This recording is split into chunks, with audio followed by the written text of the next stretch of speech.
Good morning, everybody. Bonjour à tous et bienvenue à la conférence de presse des ministres des Finances africains à l'occasion de cette assemblée annuelle. Nous avons 4 ministres qui sont parmi nous aujourd'hui. Le ministre Luc Welby du Gabon, le ministre Amara Conan du Libéria et le ministre Armando Mania de l'Angola. Nous attendons encore le Premier ministre et ministre des Finances de la Côte d'Ivoire, M. Daniel Kablankon, dans quelques minutes. Je vais d'abord donner la parole au ministre Ayobi. Thank you, Mr. Chairman. Je vous remercie, Monsieur le Président. Je vais m'exprimer en français. Merci, Monsieur le Président, de me donner la parole. Bon, pour parler d'abord de l'Afrique, nous avons noté au cours de nos échanges que l'Afrique a une forte résistance pour l'instant et enregistre un taux de croissance de près de 5%. Bon, cette croissance s'explique par les efforts qui ont été fournis par l'Afrique au cours de ces dernières années, notamment au niveau des réformes structurelles. Mais ces efforts méritent d'être renforcés parce qu'avec ces 5%, nous ne pouvons pas de manière significative réduire la pauvreté. Et c'est pour cette raison qu'au niveau des pays africains, nous continuons à nous battre pour poursuivre les réformes structurelles et pour investir notamment dans les infrastructures. Et nous sommes heureux d'apprendre par la BAD que le fonds Afrique 50 va démarrer ses activités en 2014. Nous espérons que Africa 50 Fund va aider l'Afrique à booster sa capacité en matière d'infrastructure. Pour ce qui concerne mon pays, le Gabon, dont je suis le ministre de l'économie, de l'emploi et du développement durable, il faut dire que le Gabon s'est fixé pour objectif de devenir un pays émergent à l'horizon 2025. Et pour arriver à cet objectif, le Gabon se propose d'emprunter un chemin de la croissance qui soit inclusive et verte. Et pour ça, beaucoup d'efforts sont à faire, beaucoup de sacrifices sont à faire. Déjà, pour ce qui est de la situation actuelle, la situation macroéconomique est stable en ce sens que le Gabon étant un pays principalement pétrolier, lorsque le prix du pétrole se porte bien, les équilibres macroéconomiques vont bien. Donc nous avons en ce moment une croissance de l'ordre de 6%, nous avons une inflation de moins de 2%, nous avons un ratio d'endettement de l'ordre de 16%, nous avons un taux de couverture excédant la monnaie de près de 90%, nous avons une balance commerciale toujours excédentaire. Donc pour dire qu'à court terme, les choses vont bien. Mais nous ne faisons pas d'illusions, le pétrole ne durera pas une éternité, le prix du pétrole peut à tout moment se retourner. C'est pour ça que nous avons mis en place un ambitieux programme intitulé Plan stratégique Gabon émergent, lequel programme ambitieux devrait nous amener à devenir émergent à l'horizon 2025. Et dans ce programme, il y a plusieurs éléments, plusieurs axes. Nous avons préconisé notamment de renforcer, comme je disais tout à l'heure, les infrastructures. Nous avons prévu aussi de renforcer le capital humain. Nous avons prévu d'améliorer la gouvernance. Nous avons prévu de protéger l'environnement pour pouvoir emprunter ce chemin de la croissance verte et inclusive. Alors pour ce qui est des infrastructures, le chef de l'État a décidé que dans la mesure du possible, on devrait chaque année mettre à peu près 40% de nos ressources budgétaires propres dans les investissements. Et ces investissements devraient comporter, bien évidemment, beaucoup d'aspects qui concernent les infrastructures. Au niveau du capital humain, nous avons constaté que notre système éducatif avait des défaillances. Il y avait beaucoup de déchets au niveau de la formation. La formation professionnelle n'était pas adaptée. Nous avons des besoins dans le domaine scientifique et nos jeunes font surtout des études littéraires. Donc le système éducatif doit être réformé pour pouvoir répondre aux besoins de notre économie, pour pouvoir répondre aux besoins de notre société. Pour tout ceci, nous avons besoin aussi d'améliorer la gouvernance notamment financière.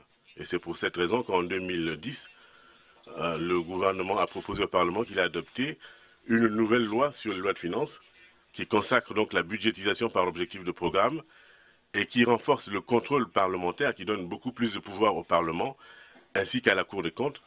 Notamment, le gouvernement est désormais chargé de donner beaucoup plus d'informations que par le passé au Parlement et à la Cour des comptes.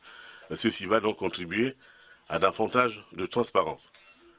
Nous avons également, il y a quelques années, créé une commission nationale contre l'enrichissement illicite et tous les citoyens sont autorisés à saisir cette commission nationale de lutte contre l'enrichissement illicite pour signaler tout problème qu'ils auront constaté dans la vie de tous les jours.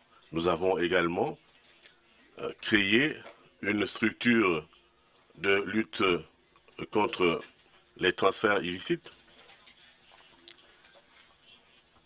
qui est donc une ANIF, une agence nationale d'investigation financière.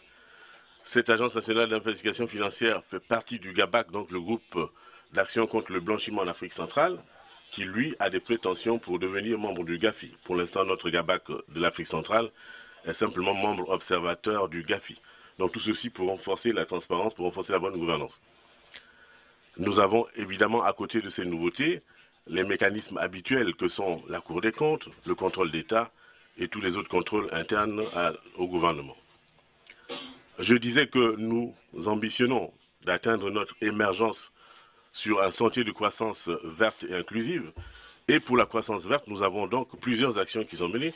Notamment, le Gabon a mis en place 13 parcs nationaux qui couvrent 11% du territoire national. Et lorsqu'on ajoute les autres aires protégées, on arrive à plus de 21% du territoire national qui est couvert par les aires protégées.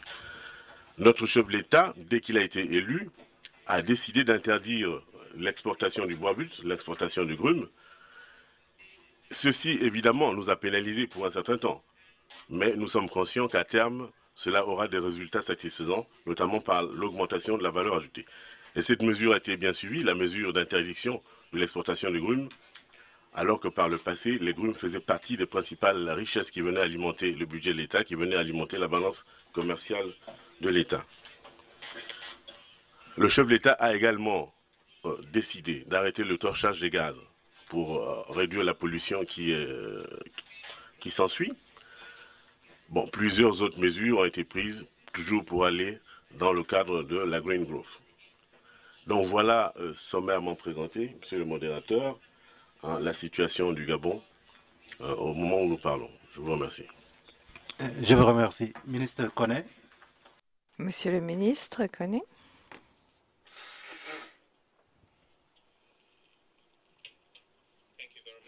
Je vous remercie. Je vais m'exprimer en anglais.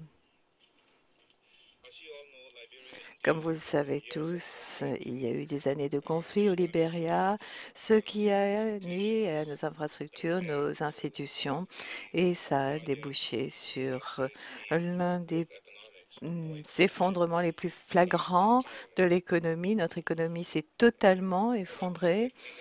Mais ce conflit s'est terminé il y a une dizaine d'années avec les premières élections démocratiques, avec le premier président ainsi élu.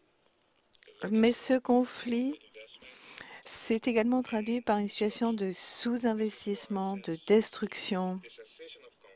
Et c'est pourquoi, eh bien, depuis la fin de ce conflit, nous nous sommes efforcés de travailler sur la réconciliation, le développement et la reconstruction de notre nation. Tout d'abord, sous la houlette de notre président, notre gouvernement s'est concentré sur la reconstruction et la réhabilitation post-conflit pour les anciens soldats. Nous avons mis en place une stratégie visant à remédier à la situation de pauvreté et de surendettement. Nous avons également réalisé des efforts conscients de rétablir des contacts avec la communauté internationale pour nous assurer également de pouvoir ainsi bénéficier de l'aide dans le cadre de la PPTE.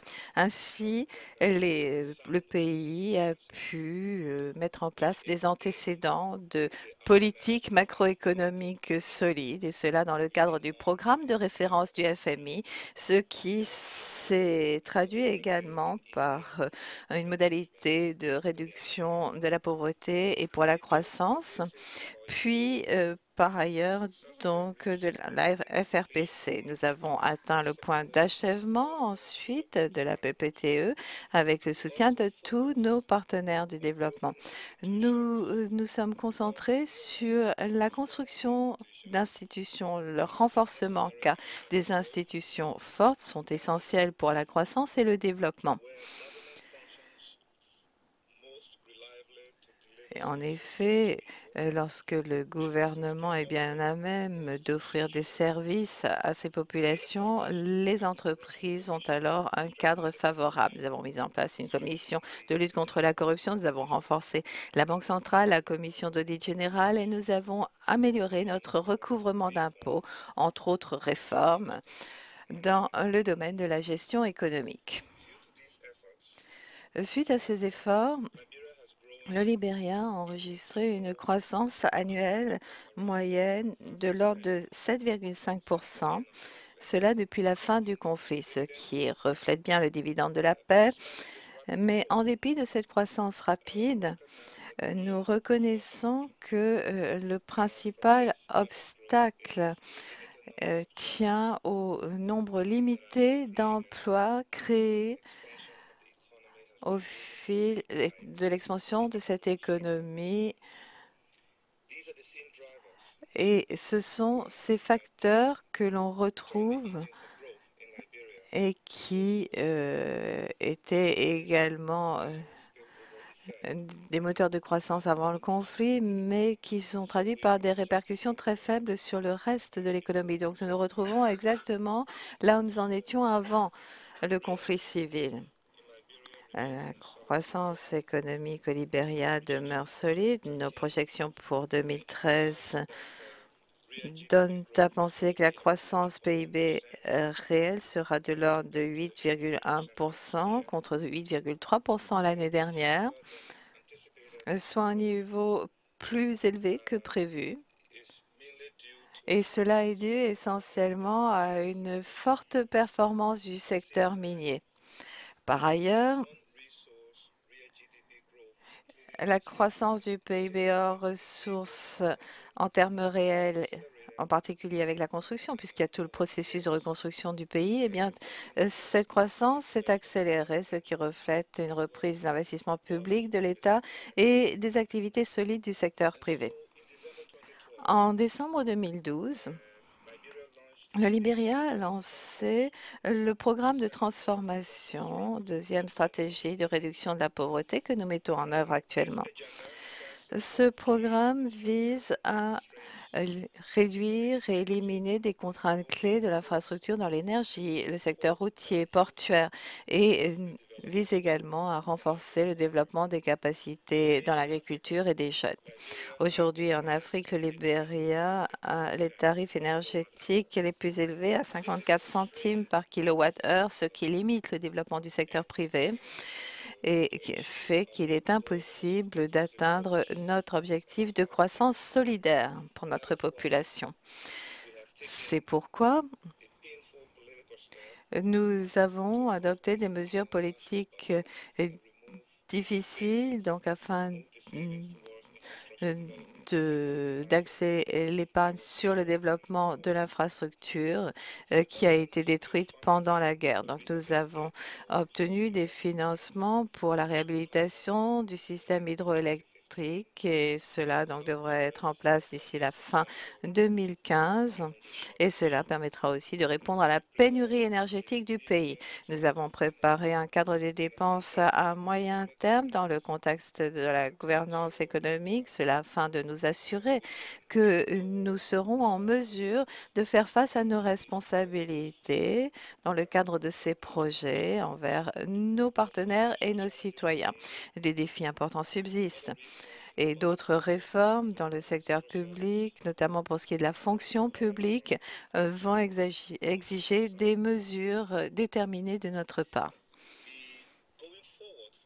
À l'avenir, pour le Libéria, le secteur minier devrait être une source importante de croissance significative avec l'expansion par ailleurs du secteur non minier, l'agriculture en particulier, qui sera un élément essentiel pour parvenir à une croissance ample et solidaire pour lutter contre la pauvreté. Les ressources naturelles continuent à jouer un rôle important dans notre économie. Les ressources minières, en caoutchouc, en bois, c'est ce qui domine nos exportations. Et le pétrole, ça sera là un élément essentiel, bien entendu, et qui présentera le plus fort potentiel. Donc la gestion de ces ressources naturelles devient tout à fait essentielle pour le gouvernement. Et l'accès aux terres, ce sera essentiel. Il va falloir que nous travaillions sur la réforme foncière, l'investissement dans les transports, l'électricité devrait aussi renforcer les liens entre le secteur privé du Libéria et notre secteur des ressources naturelles. Nous pensons que par l'entremise de ces investissements, au cours des 6 prochaines années, nous serons en mesure de faire en sorte que 100 000 citoyens commencent à travailler progressivement et ainsi cela devrait aussi nous permettre de remédier à la situation du chômage. Mais il faudra du temps pour que cela se concrétise. Nous devons continuer à travailler pour parvenir à établir des bases solides dans ce sens. En ce qui concerne l'Afrique, maintenant, j'aimerais dire que l'évolution de l'économie mondiale demeure critique pour la croissance de l'Afrique. À cet égard, nous sommes préoccupés par les risques baissiers croissants pour l'économie mondiale, comme nous venons de l'entendre de la part des dirigeants du FMI. Nous pensons que cela pourrait avoir une incidence négative sur les flux commerciaux et les possibilités de financement pour l'Afrique. Nous sommes préoccupés également par les incertitudes relatives à l'élimination de ces mesures monétaires non conventionnelles ainsi que la situation aux États-Unis qui, s'il n'y est pas remédié, pourrait faire dérailler la reprise fragile qui a été enregistrée de par le monde l'année dernière. L'Afrique est toujours exposée à des évolutions négatives des prix des produits de base et à un ralentissement de la croissance mondiale pourrait accroître ce risque. Toutefois, comme je l'ai souligné, les principales contraintes pour le Libéria et pour l'Afrique dans son ensemble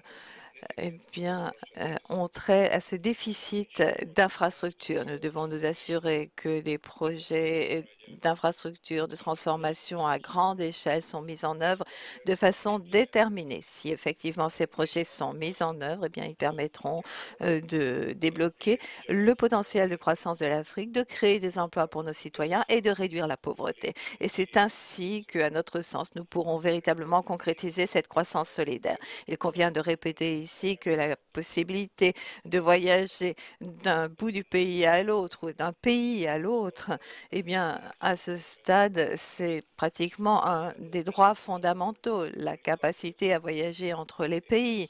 C'est là quelque chose qui est nécessaire pour le commerce, pour les entreprises, pour le partage des connaissances et des innovations. Et par ailleurs, l'accès à l'électricité, à l'eau, cela est essentiel pour la bonne santé, pour la stabilité et pour la croissance solidaire.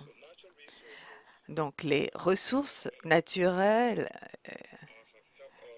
et nos partenaires du développement nous ont permis de mieux comprendre d'ailleurs cet aspect. Ce sont des éléments essentiels pour l'avenir de l'Afrique.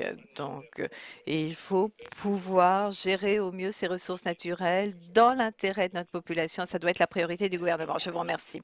Je vous remercie, Monsieur le ministre, et je donne la parole au ministre Manuel. I'll speak in Portuguese. Je vais parler en portugais. Não deixaria de fazer referência ao longo período que Angola Je dois la faire référence au long conflit qui a eu lieu en Angola et il était difficile pour nous de retrouver la paix. Notre PIB était de l'ordre de 6 milliards et 10 ans plus tard, il se situait à environ 120 milliards. J'aimerais également évoquer ici La situation de ce pays qui a connu une des croissances les plus fortes de la région. Toutefois, les circonstances actuelles de l'économie mondiale pourraient nous amener à conserver notre taux de croissance positif. Ainda Notre pays est un pays qui a un poids dans l'économie qui est le secteur informel, a un poids énorme. Nous avions un taux d'inflation qui dépassait les 4000%. Et nous sommes parvenus, 10 ans plus tard, à la réduire en dessous de 10%. Donc, nous souhaitons établir une stabilité du point de vue de nos politiques macroéconomiques. Stabilité des taux de change dans le cadre d'un processus constant d'accumulation de réserves internationales et surtout une épargne dérivée du secteur pétrolier qui a un poids significatif dans notre PIB, mais qui au cours des dernières années a connu une baisse en raison de la diversification que nous avons entrepris de notre économie. Si l'on prend en compte les événements de 2008-2009, où l'économie était très porteuse et où le pétrole représentait de 40 à 50% de notre PIB et 70% des recettes publiques et près de 90% de nos exportations, la crise financière internationale nous a néanmoins laissé quelques enseignements, notamment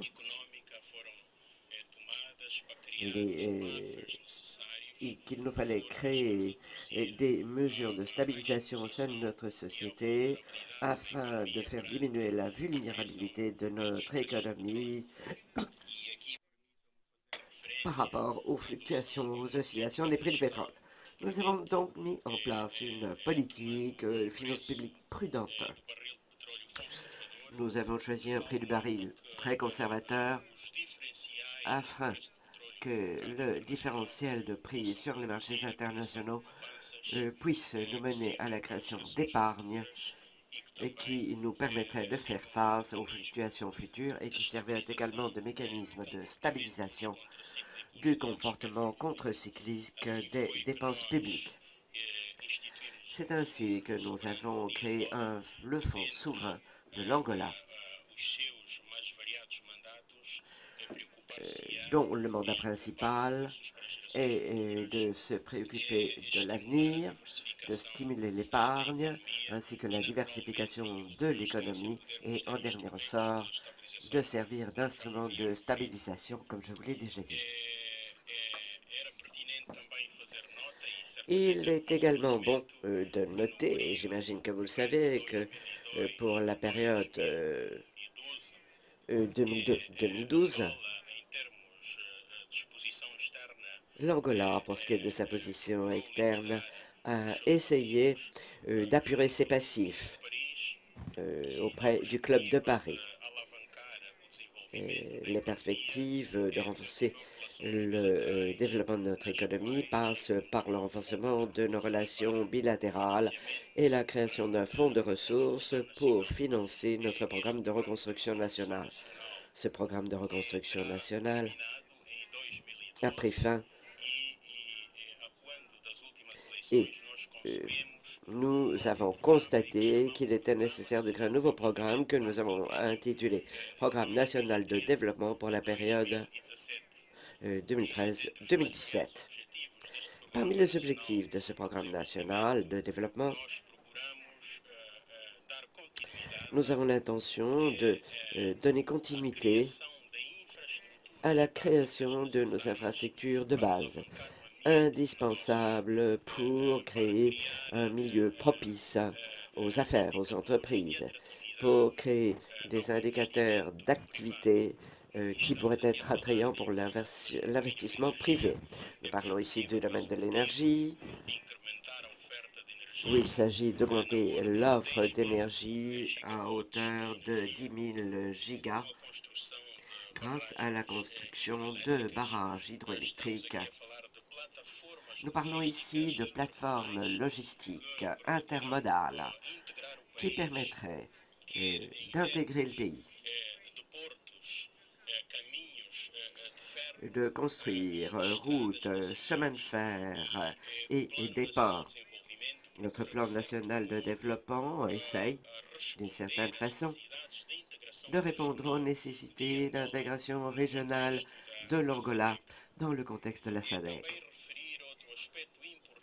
Il est un autre aspect important pour notre développement, qui est le plan national de formation de cadres. Nous avons conçu une stratégie car nous avons constaté en Angola que la richesse d'un pays ne peut pas être mesurée uniquement par l'exploitation de ressources naturelles, mais bien par la vie du citoyen. Et c'était donc un défi pour notre pays que de former les cadres nécessaires pour atteindre les OMD. Dans cette perspective,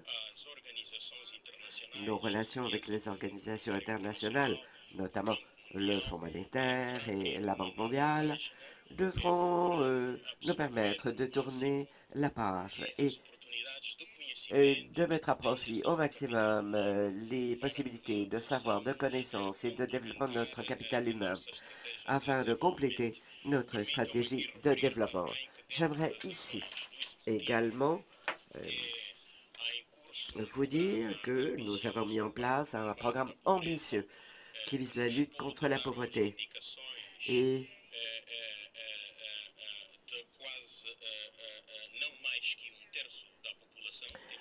il faut dire aussi qu'un tiers de la population a déjà été touché par ces programmes. Ce programme qui ne vise pas à offrir une rente à ceux qui sont considérés comme étant pauvres, mais d'en faire des citoyens productifs. Nous avons mis au point quelques instruments de marché afin de stimuler l'activité économique. Pour ce qui est du fisc, nous avons mis en place une réforme du fisc qui vise à alléger le fardeau de l'impôt afin d'attirer l'investissement et de faire passer à l'économie formelle l'énorme secteur informel. Nous avons mis au point une loi relative à l'investissement privé qui est en cours d'examen, toujours dans la perspective d'attirer l'investissement privé. Voilà donc les aspects les plus saillants de l'évolution de l'économie de l'Angola. Nous faisons partie du GAFI local afin de lutter contre le blanchiment d'argent et de lutter contre le terrorisme. Nous avons également mis en place une série d'autres réformes, notamment du judiciaire et de notre fonction publique.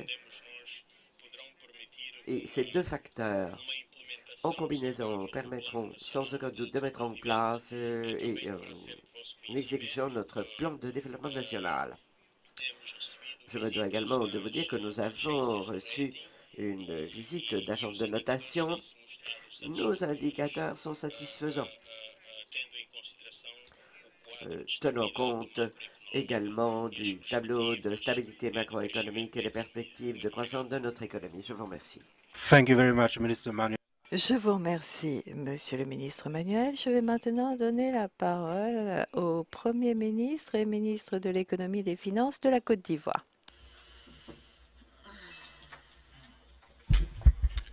Je voudrais vous remercier de votre présence et indiquer que notre participation aux assemblées annuelles du Fonds monétaire et de la Banque mondiale nous donne l'occasion, d'une part, de voir les avancées au niveau de ces deux institutions et aussi donc de parler de notre pays au niveau donc de nos partenaires que ce soit donc les institutions donc internationales, mais aussi le secteur privé et le gouvernement américain.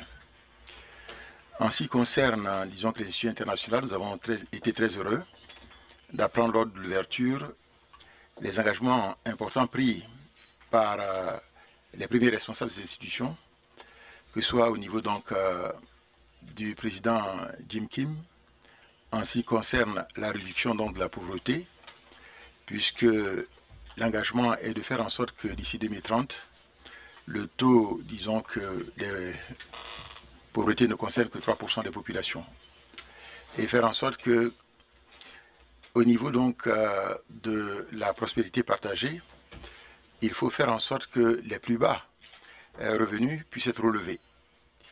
Par ailleurs, nous avons noté qu'il y a une lutte pour améliorer donc la question du genre dans nos pays de manière générale.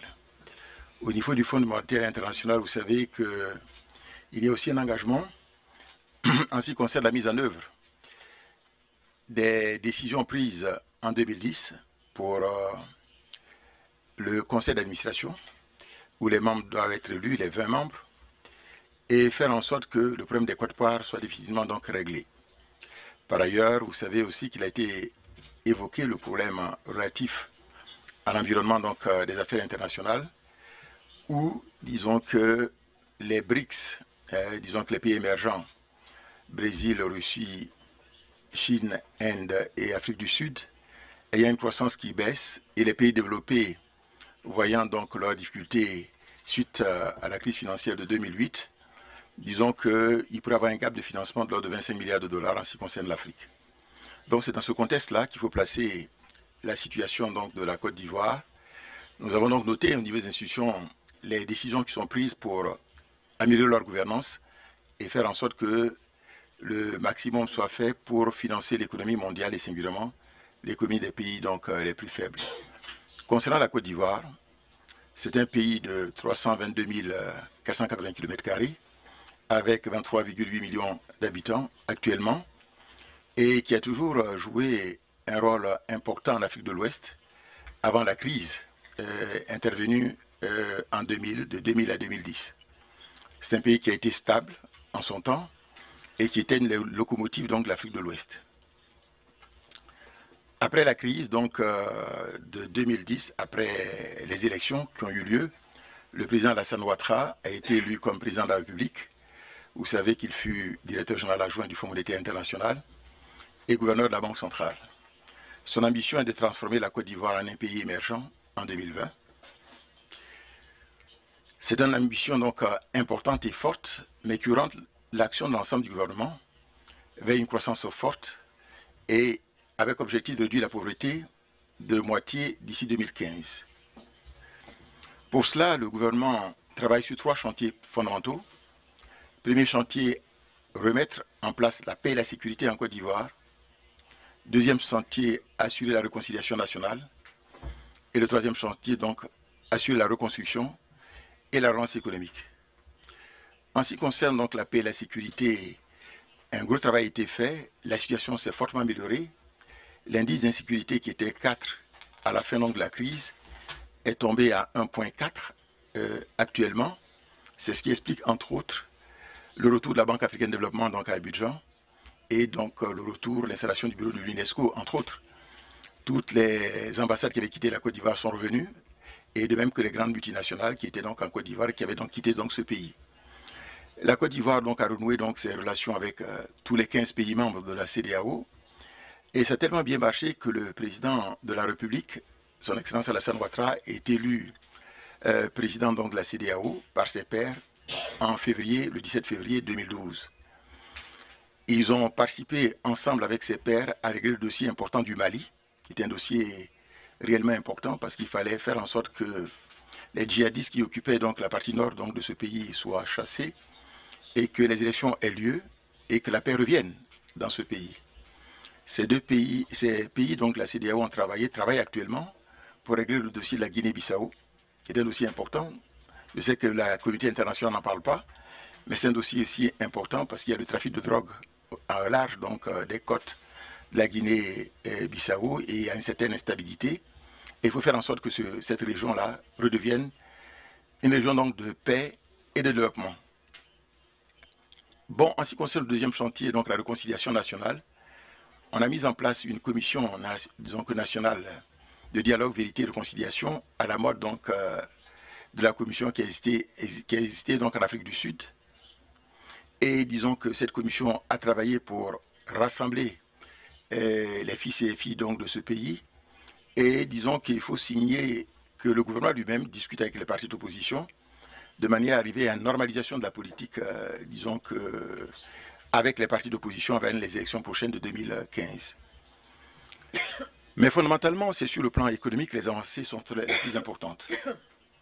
La Côte d'Ivoire a réalisé en 2012 une croissance de 9,8%. Ça veut dire que nous avons tutoyé les deux chiffres, les 10% qui n'ont pas loin. Et disons que nous avons, au cours de cette année 2013, selon la revue que nous avons faite avec la mission du Fonds monétaire international qui était en septembre en Côte d'Ivoire, disons que la possibilité d'atteindre une croissance de 8,7%. Et l'année prochaine, disons que les prévisions se situent entre 8 et 10% de croissance. Il nous faut des croissances fortes parce que le croît démographique est autour de 3%. Il faut avoir un croît économique qui soit au moins le double de la croissance, disons que démographique, de manière à améliorer rapidement les conditions de vie donc des Ivoiriens et des Ivoiriennes. La Côte d'Ivoire joue un rôle de port d'entrée dans trois groupements importants. La Malo River, qui comprend donc 4 pays, c'est-à-dire compris la Sierra Leone, le Libéria et la Guinée-Conakry. Et disons que membre aussi donc de l'UMOA. Vous savez, ces pays sont au nombre de 8, ont une monnaie commune qui s'appelle le franc CFA, qui date depuis 1962, et qui, disons que, ont la même approche avec un tarif extérieur commun. Nous sommes aussi membres donc de la CEDEAO, avec 15 pays et 300 millions d'habitants. Et actuellement, l'objectif donc de ces pays, c'est de former une zone de développement où donc une entreprise s'installe dans un des pays peut donc exporter dans l'ensemble des pays. C'est vraiment important pour que l'investisseur voit la zone comme pas seulement une zone, un pays unique, mais une zone donc d'ensemble. Alors pour la Côte d'Ivoire, nous essayons donc d'améliorer la situation de l'environnement des affaires. Des avancées importantes ont été faites dans ce domaine. Et la Côte d'Ivoire va organiser un forum, Investir en Côte d'Ivoire, du 29 janvier 2014 au 1er février 2014. Nous attendons à peu près 2500 à 3000 investisseurs du monde entier qui viendront donc à Abidjan pour participer donc au développement donc de la Côte d'Ivoire. Je dois dire que les secteurs porteurs de l'économie ivoirienne sont essentiellement donc le secteur agricole.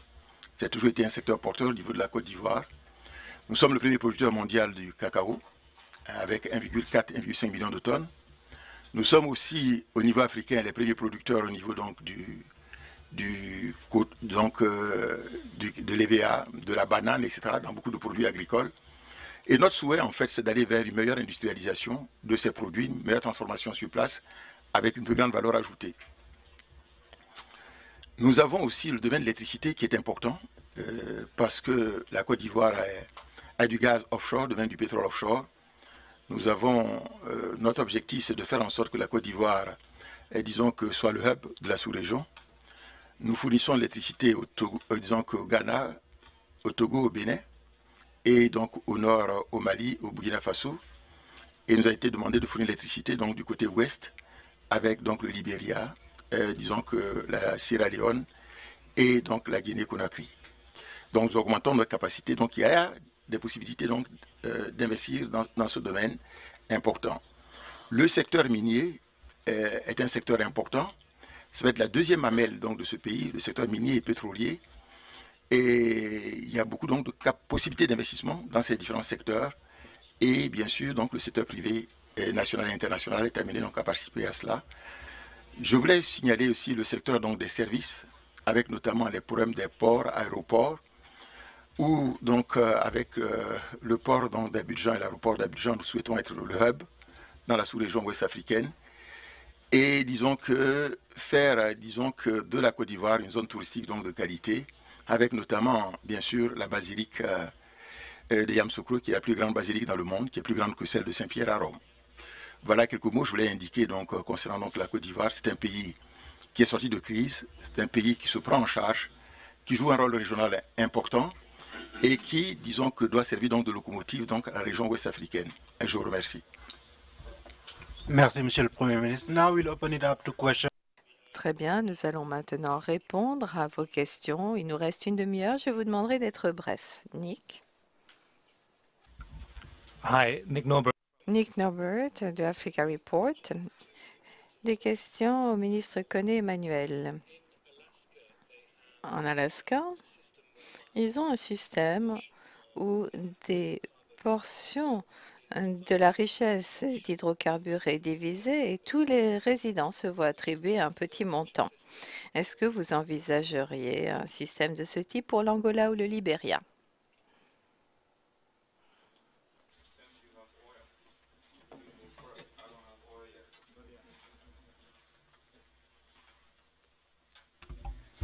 Eh bien, si nous prenons en compte ce genre de possibilités, il nous faudrait procéder à faire des études pour que nous puissions vraiment tirer le profit maximum de notre avoir en hydrocarbures.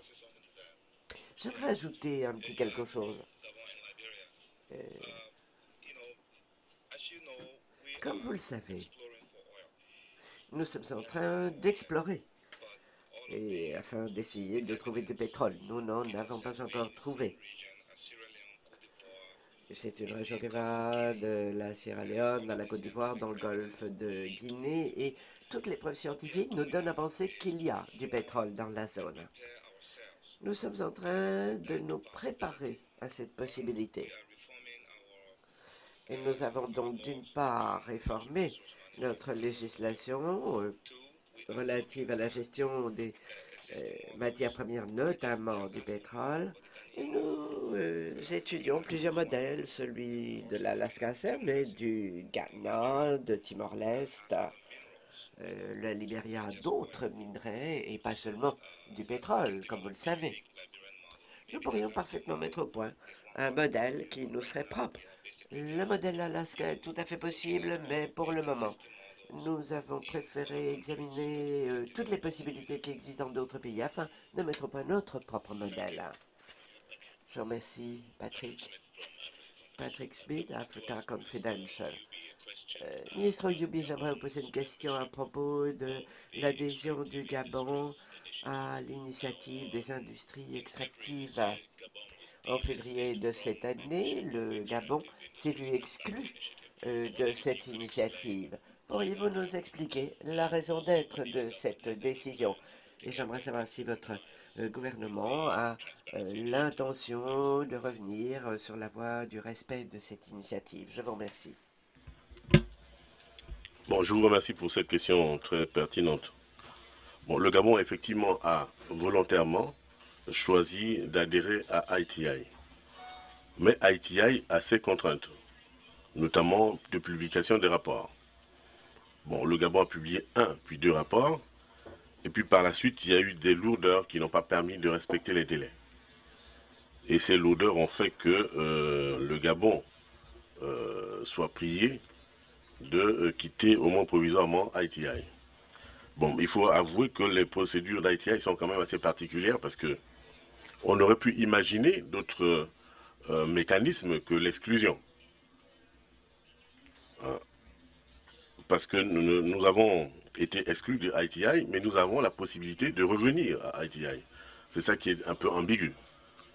On aurait pu imaginer une suspension ou bien un système de notation où chaque fois qu'un membre est défaillant, qu'on baisse sa note, un peu comme les agences de notation, plutôt que l'exclusion, parce que habituellement, quand on est membre d'une association et qu'on est exclu, c'est pas pour revenir.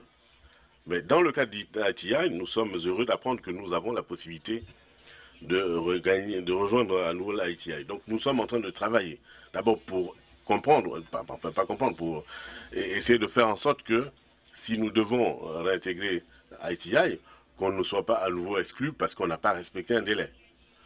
Donc, en résumé, nous avons été exclus, c'est vrai. Mais nous faisons notre maximum pour rejoindre à nouveau ITI. Mais il faut qu'on s'assure qu'on ne sera pas exclu à nouveau dans 6 mois. Parce qu'il y a des problèmes de statistiques qui sont toujours là, qui sont communs à plusieurs pays africains. Et on essaie de faire des efforts pour résoudre ces problèmes pour que la prochaine adhésion soit la bonne. Je vous remercie. Sandrine. Sandrine Rassel. La question pour le ministre qui le souhaite. Vous avez mentionné tout à l'heure le président Jim Kim de la Banque mondiale. Il présente aujourd'hui dans le comité de développement une nouvelle stratégie pour la Banque mondiale. Et une des choses qu'il met en avant, c'est les délais qui sont trop longs, le manque de prise de risque de la banque. Je voulais savoir si c'est quelque chose que vous aviez ressenti dans vos rapports avec la banque et si vous pouviez nous donner un exemple concret de ce qui ne fonctionne pas aujourd'hui et de ce que vous souhaiteriez voir. Merci. Monsieur le Premier ministre. Moi, je pense que c'est courageux de leur part, donc de regarder les choses en face et de se dire qu'au niveau de ces institutions, comme au niveau de nos pays, il peut y avoir aussi des lourdeurs et aussi des difficultés d'avancer au rythme qu'il faut. Moi, je crois que c'est courageux de sa part de l'avoir indiqué. Et il a aussi indiqué qu'il va réduire ces délais d'au moins 40%, si j'ai bien compris, et qu'il enverrait donc, disons que les gens regarderaient les dossiers, tous les dossiers à 100% sur le terrain. Je crois que ça permettrait donc aux uns aux autres d'accélérer les choses. Au niveau de la banque, en ce qui concerne la Côte d'Ivoire, nous avons un concours IDA de l'ordre de 400 millions de dollars qui ont donc été utilisés au niveau de la Côte d'Ivoire. Et nous avons des concours type AFC de l'ordre de 700 millions de dollars, dont la moitié est déjà utilisée. Et au niveau donc de MIGA, du même montant, 700 millions de dollars. Ces engagements avaient été pris donc, dans le cadre du groupe consultatif donc, à Paris, le 12, disons qu'en décembre 2012. Ce que je note globalement, c'est que les dossiers sur AFC et donc MIGA vont vite, puisqu'il s'agit de dossiers du secteur privé. Mais disons qu'au niveau de IDA, il y a quand même certaines lourdeurs, mais qui sont souvent partagées à la fois au niveau donc, de la banque, mais aussi au niveau donc, de nos pays. Et en ce qui concerne la Côte d'Ivoire, je vais mettre en place un comité de liaison entre la banque et le pays, et qui passe en revue donc les portefeuilles et qui s'assure donc que l'utilisation donc se fait dans les meilleures conditions donc possibles. Je pense que c'est une responsabilité partagée et nous devons faire en sorte que l'accélération donc de l'utilisation des ressources soit la meilleure possible. Voilà, je vais l'indiquer de manière précise. Je vous remercie. Merci, Monsieur le Premier ministre.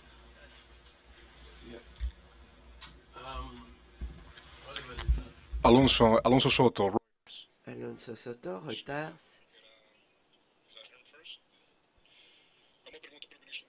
Une question pour le ministre Emmanuel. Monsieur le ministre, j'aimerais savoir la chose suivante. Les pays africains se sont un peu frustrés en raison des retards que prend la réforme du Fonds monétaire. Ceci permettrait à l'avenir de modifier les formules du FMI. Un pays comme l'Angola et le Nigeria se disent frustrés. Et j'aimerais savoir quelle est votre opinion. Eh bien, naturellement, il s'agit d'une de nos préoccupations. C'est d'ailleurs une préoccupation partagée par d'autres pays africains. Nous attendons des réformes qui permettent que nos économies aient une voix, un poids accru. Nous sommes des économies qui sont fondées sur la richesse extractive et dans l'économie mondiale, il faut dire que nous produisons des produits essentiels.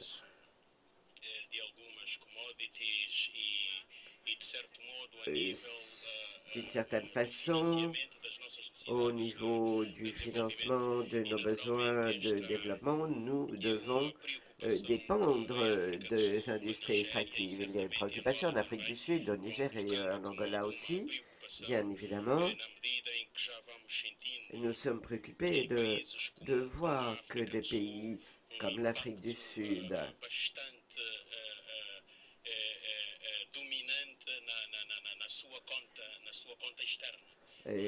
ressentent des conséquences sur ses comptes extérieurs. D'autres économies extractives sont également préoccupées. Les réserves internationales diminuent, ce qui pourrait déboucher sur l'instabilité. Et bien évidemment, la préoccupation de l'Afrique est d'abord avant tout que notre voix soit entendue et que nous devenions de véritables participants, que nous puissions bénéficier des facilités de connaissances, mais aussi de ressources financières. Je vous remercie.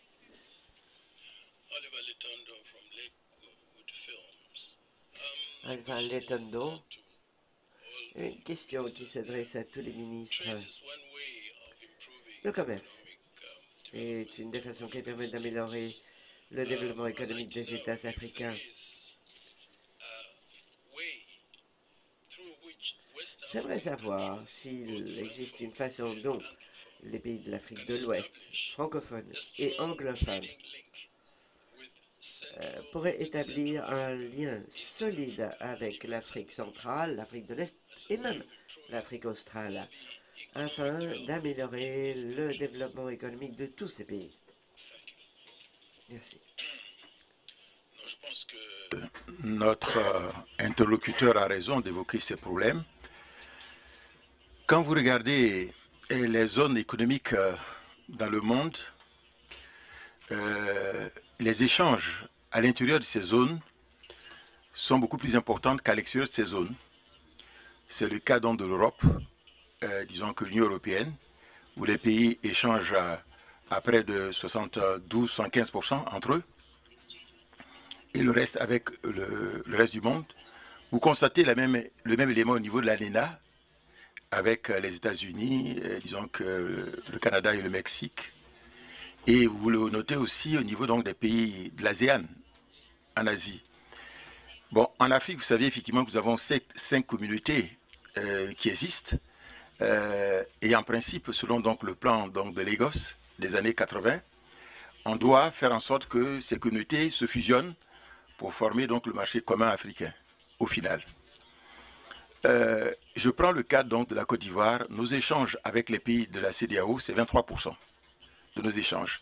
La moyenne en Afrique, c'est autour de 10 à 11%. Donc c'est finalement faible par rapport donc aux échanges, notamment avec le Nord. Et vous avez raison qu'il faut développer donc ces échanges entre zones. Qu'est-ce qu'il faut faire? Il me semble d'abord qu'avec l'Afrique centrale, nous avons la chance quand même, pour la zone CEMAC, avec la zone BCAO, qu'on a la même monnaie, qui est le franc CFA, même si c'est, disons que ça permet quand même un échange plus intensif. Mais il faut peut-être qu'il y ait donc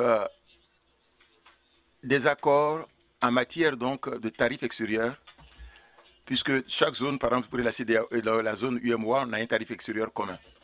Il faut peut-être que par ces concentriques, on arrive à fusionner ces tarifs extérieurs au niveau des pays africains et le fermer peut-être par rapport donc au reste du monde.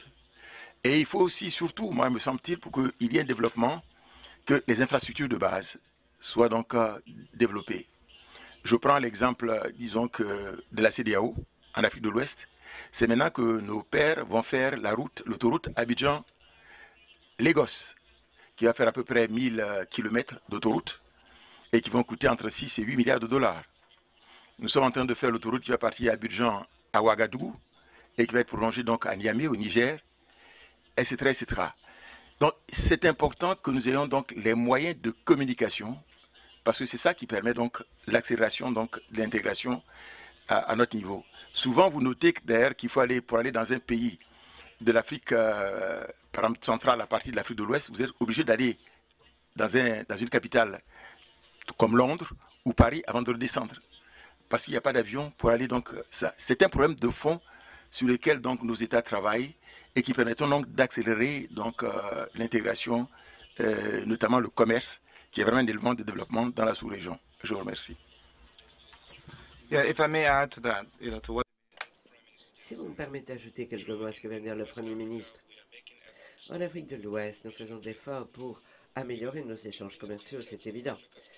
Et dans le contexte du développement de l'Afrique, nous devons davantage mettre l'accent sur l'intégration régionale. Notre groupement de 4 pays affectés par des conflits essaye de résoudre sa situation grâce à une collaboration de construction d'infrastructures de base entre la Guinée, la Sierra Leone, le Libéria, la Guinée. Et d'ailleurs, le Premier ministre a joué un rôle de chef de file en la matière. Nous souhaitons d'abord avant tout encourager l'intégration au niveau des ports, de l'énergie, des échanges commerciaux. Deuxièmement, notre instance régionale doit vraiment mettre en vigueur les protocoles. Dans le cas de la CEDEAO, nous avons un protocole sur le libre mouvement des individus. Et nous devons absolument supprimer les contraintes que connaissent les commerçants lorsqu'ils souhaitent passer d'un pays à l'autre. Je comprends toutes les préoccupations relatives à la sécurité, tenant compte de la nature fragile de notre environnement. Mais nous devons absolument accélérer les choses et construire ces infrastructures. Nous devons prendre en compte les fluctuations de taux de change qui affectent les petits commerçants, particulièrement les femmes. Nous devons donc également travailler afin de mettre en place une union monétaire commune en Afrique de l'Ouest. Bien sûr, on parle de la souveraineté en matière de devises et on se réfère à l'expérience de la zone euro. Mais en dernier ressort, les leaders africains doivent prendre en compte ces différents facteurs afin d'encourager une véritable intégration régionale. Et j'aimerais conclure en disant que nous tous ici autour de cette table, vous constaterez que nous sommes tous situés sur la côte de l'Atlantique Sud de l'Afrique. L'Angola du pétrole, la Côte d'Ivoire du gaz, le Gabon du pétrole, le Ghana du pétrole. Et peut-être le moment est-il venu de voir que cette ressource naturelle tout à fait cruciale, comme c'est le cas de l'Internet, lorsque nous faisons passer un câble de l'Europe à l'Afrique pour que tous les pays africains soient connectés à l'Internet, peut-être le moment est-il venu pour nous de construire un gazoduc tout au long de nos côtes pour pouvoir pallier ce déficit d'énergie dans notre région. Je vous remercie. Encore une question. Comment est-ce que vous comptez financer le programme de développement pour la Côte d'Ivoire? Est-ce que vous pouvez nous confirmer les projets de lancement d'un emprunt, que ce soit international en francs CFA ou bien un emprunt sur le marché international en autre monnaie? Je vous remercie. Merci de votre question. Je voulais simplement indiquer que nous avons un programme, effectivement, 2012-2015, qui fait 22 milliards de dollars et dont 9 milliards à peu près du secteur public, avec 54 projets, et disons que 13 milliards de dollars pour 60 projets dans le secteur privé. Lorsque nous étions à Paris, donc dans le cadre donc, du groupe consultatif, nous avons obtenu donc le financement total en ce qui concerne donc le secteur public. Bien, autour donc des 9 milliards de dollars dont je parlais tout à l'heure a été obtenu donc lors de la discussion, avec notamment la Banque mondiale qui finance pour 2 milliards de dollars, avec la Banque africaine de développement, etc. Toutes les banques donc, ont participé donc, au financement donc, de ce programme public. En ce qui concerne le secteur privé, sur le champ, pendant 3 jours de discussion, nous avons obtenu 80% du financement donc, localement, avec les 320 investisseurs qui étaient présents donc, à Paris.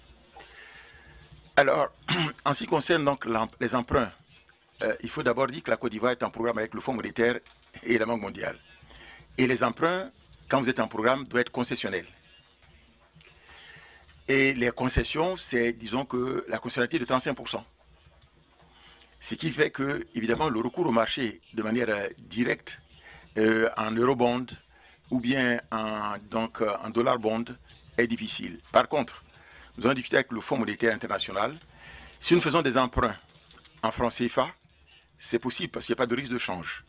Donc c'est ce que nous allons faire actuellement. Nous sommes en discussion pour essayer de voir la possibilité de lancer entre 500 millions de dollars à 1 milliard de dollars, de manière avec un appel d'offres, hein, disons que, de manière à financer principalement donc les arriérés, donc intérieurs de la Côte d'Ivoire, et financer donc les investissements productifs.